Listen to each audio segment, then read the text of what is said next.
Bismillahirrahmanirrahim. Halo teman-teman, Assalamualaikum warahmatullahi wabarakatuh. Berjumpa lagi bersama saya di channel ini. Nah, hari ini kita akan membahas analisis investasi dan manajemen portfolio dengan topik pengertian manajemen investasi, fungsi manajemen investasi, tahap-tahap dalam penentuan kebijakan investasi, kendala operasional manajemen investasi, hubungan manajer investasi dengan klien, dan tipe serta jenis perusahaan pada investasi tidak langsung. Jadi, tonton video ini sampai habis, tekan tombol like bila video ini bermanfaat, dan tekan tombol subscribe untuk mendapatkan video-video terbaru dari channel ini. So, let's get started. Oke, pertama kita akan membahas tentang pengertian manajemen investasi. Nah, manajemen investasi ini merupakan suatu manajemen profesional yang memegang berbagai macam sekuritas atau surat berharga seperti saham, obligasi, serta aset yang lain seperti properti yang bertujuan untuk mencapai target investasi yang dapat menguntungkan investor. Nah, investor ini bisa berupa institusi, yaitu misalnya perusahaan asuransi, perusahaan dana pensiun, dan sebagainya, atau juga bisa merupakan investor perorangan, di mana sarana yang dipakai umumnya berupa kontrak investasi atau yang biasanya dipakai ialah kontrak investasi kolektif atau KIK seperti reksadana. Nah, lingkup dalam pelayanan manajemen investasi ini merupakan yang termasuk melakukan pemilihan aset, pemilihan saham, analisis keuangan, pemantauan investasi, ataupun implementasi perencanaan keuangan. Nah, di luar industri keuangan, terminologi manajemen investasi lebih mengarah terhadap investasi lainnya selain daripada investasi di bidang keuangan, seperti proyek, kemudian merek, paten, ataupun hak cipta, dan masih banyak yang lain selain dari obligasi dan saham. Nah, manajemen investasi adalah industri global yang begitu besar dan memegang peranan yang sangat penting dalam pengelolaan triliunan dolar, euro, pound, ataupun mata uang yang lain. Nah, kegiatan usaha dari manajemen investasi ini terdiri dari berbagai macam bidang, termasuk memperkerjakan manajer investasi profesional, melakukan penelitian, menjalankan fungsi pesanan dan perdagangan atau dealing, kemudian penyelesaian transaksi, pemasaran, audit internal, serta mempersiapkan laporan bagi nasabahnya. Nah, pengelolaan industri manajemen investasi melibatkan amat banyak pihak yang menunjukkan betapa rumitnya kebutuhan industri ini.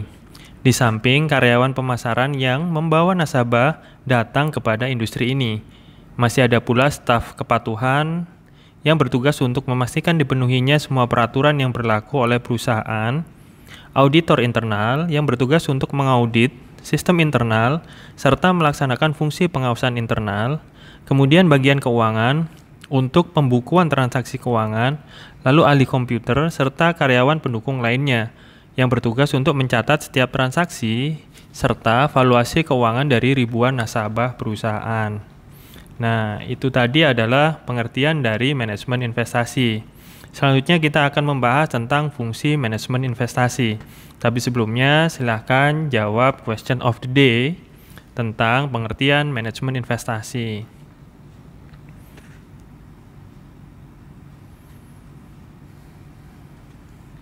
Nah, setidaknya terdapat beberapa hal yang dicakup dalam fungsi manajemen investasi. Nah, yang tercatat di sini ada 3. Yang pertama adalah lingkup jasa manajemen investasi, kemudian pekerjaan manajer investasi, dan pengelolaan industri manajemen investasi.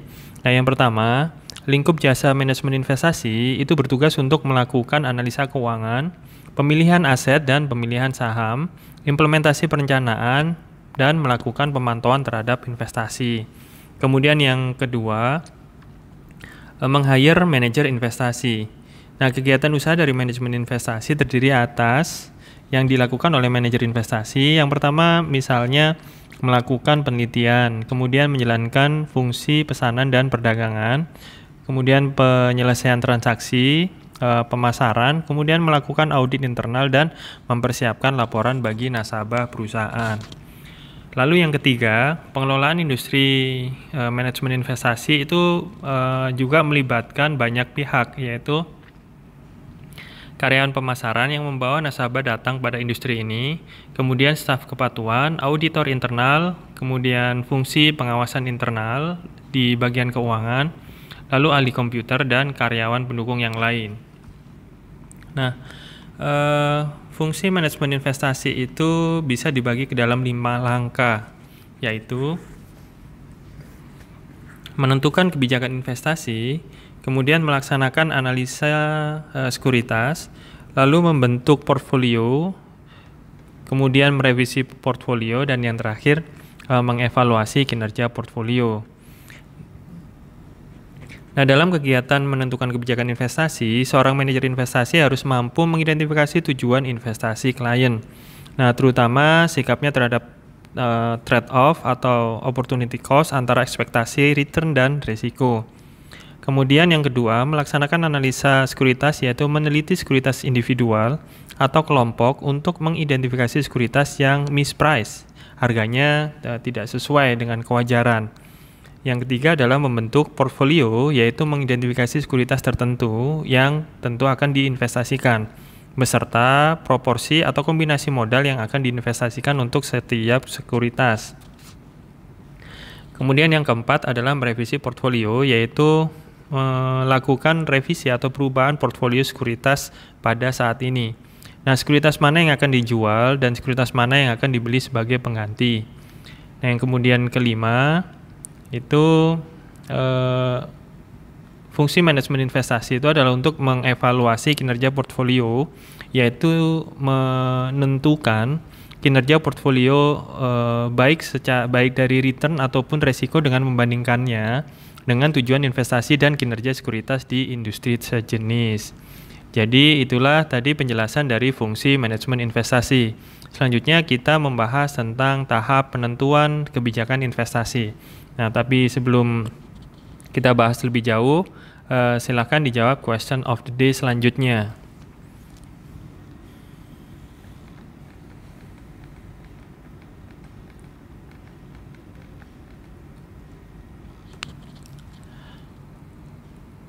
Oke. Nah, kita akan membahas tentang tahap dalam penentuan kebijakan investasi. Nah, setidaknya ada 5 tahap dalam menentukan kebijakan investasi. Yang pertama adalah penentuan tujuan investasi, yang kedua tetapkan kebijakan investasi, ketiga pemilihan strategi portfolio, yang keempat pemilihan aset, dan yang kelima itu mengukur dan mengevaluasi kinerja portfolio. Nah, yang pertama penentuan tujuan investasi. Itu setiap investor tentu memiliki tujuan yang berbeda-beda tergantung pada kebutuhan investor itu sendiri. Misalnya, bank memiliki tujuan untuk memperoleh return yang lebih tinggi dari biaya investasi yang mereka keluarkan. Nah, oleh karena itu, mereka cenderung memilih investasi pada sekuritas yang mudah diperdagangkan atau pada penyaluran kredit yang lebih beresiko dengan tingkat pengembalian yang tentunya sebanding. Nah, berbeda halnya dengan lembaga dana pensiun yang memiliki tujuan memperoleh dana untuk membayar dana pensiun nasabahnya di masa depan. Oleh karena itu, mereka cenderung memilih investasi pada portfolio reksadana. Kemudian yang kedua, tetapkan kebijakan investasi. Nah, kebijakan yang ditetapkan oleh setiap investor tentu berkorelasi atau berhubungan dengan tujuan yang telah mereka tetapkan sebelumnya. Nah, dimulai dari penentuan keputusan alokasi aset yang menyangkut pendistribusian dana yang dimiliki pada berbagai kelas-kelas aset yang tersedia. Misalnya saham, kemudian obligasi, real estate, ataupun sekuritas luar negeri. Nah, dalam menentukan kebijakan ini, kita sebagai investor perlu memperhatikan batasan-batasan yang ada. Di antaranya adalah batasan yang dapat mempengaruhi kebijakan investasi seperti jumlah dana yang Anda miliki, kemudian porsi pendistribusian, serta beban pajak dan pelaporan yang harus ditanggung. Nah, kemudian tahap yang ketiga adalah pemilihan strategi portfolio. Nah, setidaknya terdapat 2 strategi portfolio yang bisa dipilih oleh investor. Di antaranya adalah strategi portfolio aktif dan strategi portfolio pasif. Nah, strategi portfolio aktif itu meliputi kegiatan penggunaan informasi yang tersedia dan teknik-teknik estimasi secara aktif dalam mencari kombinasi portfolio yang lebih baik, yang bisa mendatangkan keuntungan yang lebih besar. Nah, sedangkan strategi portfolio pasif adalah aktivitas investasi pada portfolio yang seiring dengan kinerja indeks pasar. Artinya, portfolio yang dilakukan hanya mengikuti indeks pasar yang ada. Asumsi strategi portfolio pasif ini adalah semua informasi yang tersedia itu tentu diserap pasar dan direfleksikan pada harga saham. Nah, tahap keempat adalah pemilihan aset. Pemilihan aset yang dilakukan oleh para investor bertujuan untuk mendapatkan kombinasi portfolio terbaik dari setiap portfolio yang ada di pasar saham. Dengan kata lain, investor memilih portfolio yang menawarkan return tertinggi dengan tingkat risiko tertentu. Atau sebaliknya, investor memilih portfolio yang menawarkan tingkat risiko terendah dengan tingkat pengembalian yang sebanding atau lebih tinggi. Nah, oleh karena itu, kita sebagai investor itu perlu memilih aset yang dimasukkan ke dalam portfolio yang telah dipilih sebelumnya. Nah, kemudian tahap terakhir yaitu mengukur dan mengevaluasi kinerja portfolio. Nah, proses keputusan investasi yang dilakukan oleh investor itu adalah mengukur dan mengevaluasi kinerja portfolio yang telah dipilih. Proses akhir di sini bukan artinya investor hanya perlu melakukan evaluasi hanya satu kali saja, tapi berkali-kali. Sangat disarankan agar para investor melakukannya kembali ketika mereka membuat keputusan yang baru. Nah, jika investor mendapatkan kinerja portfolio yang telah dipilih sebelumnya ternyata jauh dari harapan yang telah ditetapkan, maka investor perlu memulai proses pembuatan keputusan itu dari tahap pertama lagi. Nah, proses pengukuran yang dilakukan melalui proses benchmarking, yaitu dengan mengukur kinerja portfolio dan membandingkan hasil pengukuran tersebut dengan kinerja portfolio yang lain. Nah, umumnya proses benchmarking ini dilakukan terhadap indeks portfolio pasar yang berguna untuk mengetahui seberapa baik kinerja portfolio yang telah diambil oleh investor dibandingkan dengan kinerja portfolio pasar. Nah, itulah tahap-tahap pembentukan keputusan investasi. Nah, selanjutnya kita akan membahas tentang kendala operasional manajemen investasi. Tapi sebelumnya silakan jawab question of the day.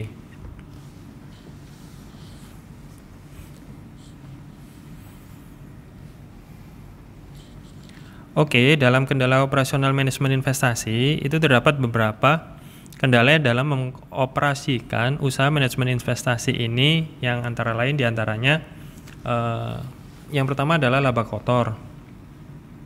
Nah, laba kotor yang diperoleh terkait langsung dengan valuasi nilai pasar sehingga kejatuhan nilai pasar dari aset akan mengakibatkan penurunan drastis dari laba kotor relatif terhadap biaya. Kemudian yang kedua adalah sulitnya mempertahankan kinerja pengelolaan investasi. Nah, kesulitan ini membuat nilai di atas rata-rata dan pelanggan biasanya menunjukkan sebarannya kurangnya saat ini kinerja investasi yang buruk. Jadi, karena pasar bersifat anomali, oleh karena itu sangat sulit untuk mempertahankan kinerja pengelolaan investasi. Kemudian yang selanjutnya adalah gaji manajer investasi yang sukses itu sangat mahal. Ya, tentunya karena ini dikarenakan kinerja mereka dituntut untuk bisa menghasilkan return investasi yang relatif tinggi dan memiliki kemungkinan dibajak oleh pesaing atau perusahaan investasi yang lain. Nah, kemudian yang keempat adalah pencapaian kinerja investasi di atas rata-rata yang bergantung pada keunikan dari keahlian manajer investasi. Tapi pelanggan tidak pernah mengabaikannya dan hanya cukup melihat keberhasilan perusahaan yang menyebabkan filosofi dan disiplin internal.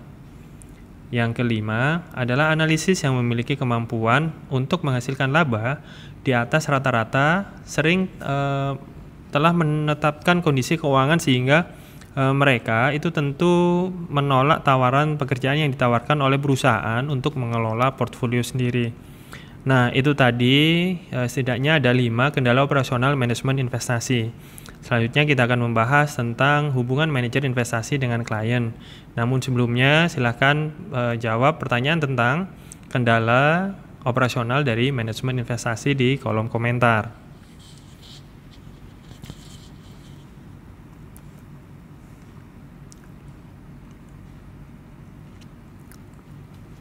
Oke.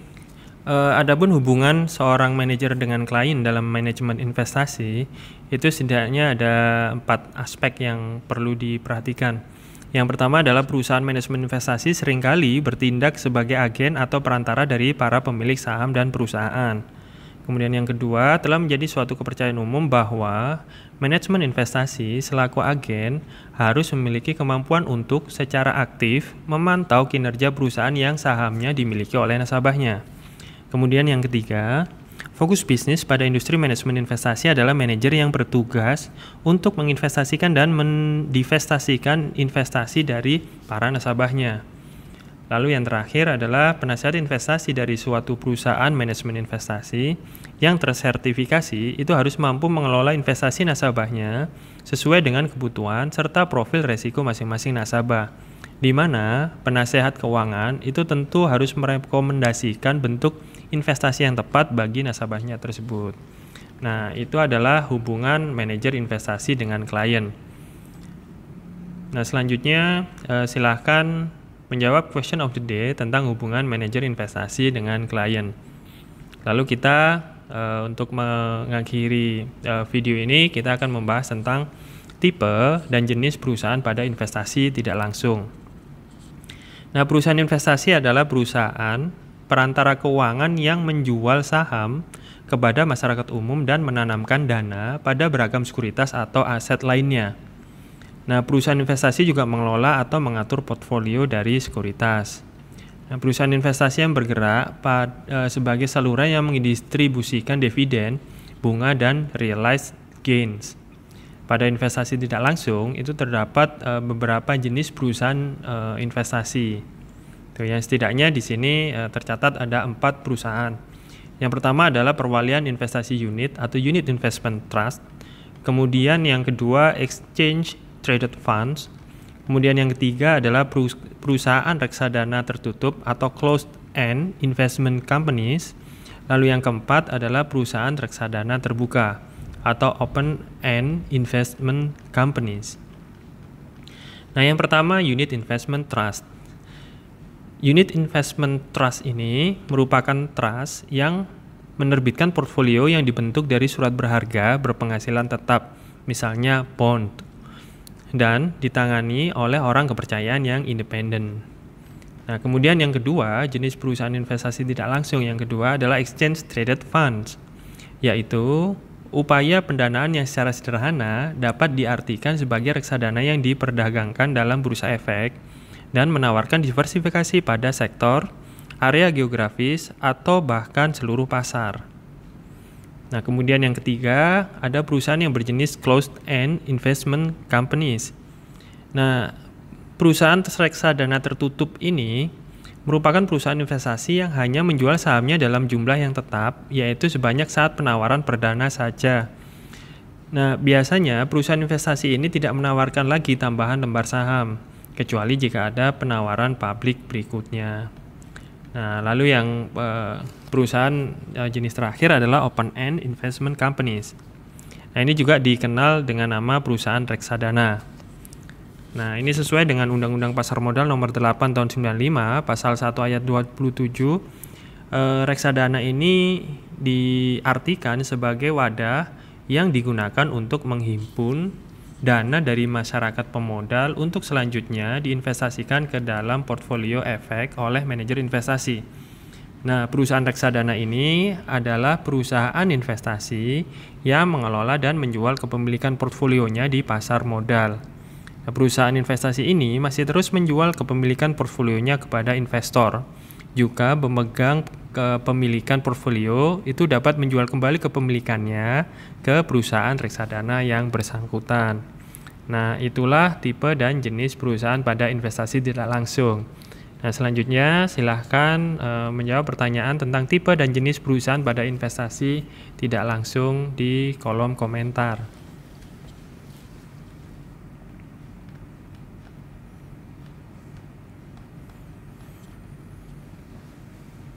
Nah, itu saja yang bisa disampaikan hari ini tentang manajemen investasi dengan topik pengertian manajemen investasi, fungsi manajemen investasi, tahap dalam penentuan kebijakan investasi, kendala operasional manajemen investasi, hubungan manajer investasi dengan nasabah atau klien, lalu tipe dan jenis perusahaan pada investasi tidak langsung. Jadi, terima kasih sudah menonton video ini sampai habis. Jangan lupa tekan tombol like bila video ini dirasa bermanfaat dan tekan tombol subscribe untuk mendapatkan video-video terbaru dari channel ini. Semoga sukses semuanya dan sehat selalu. Wabillahi taufik walhidayah. Wassalamualaikum warahmatullahi wabarakatuh.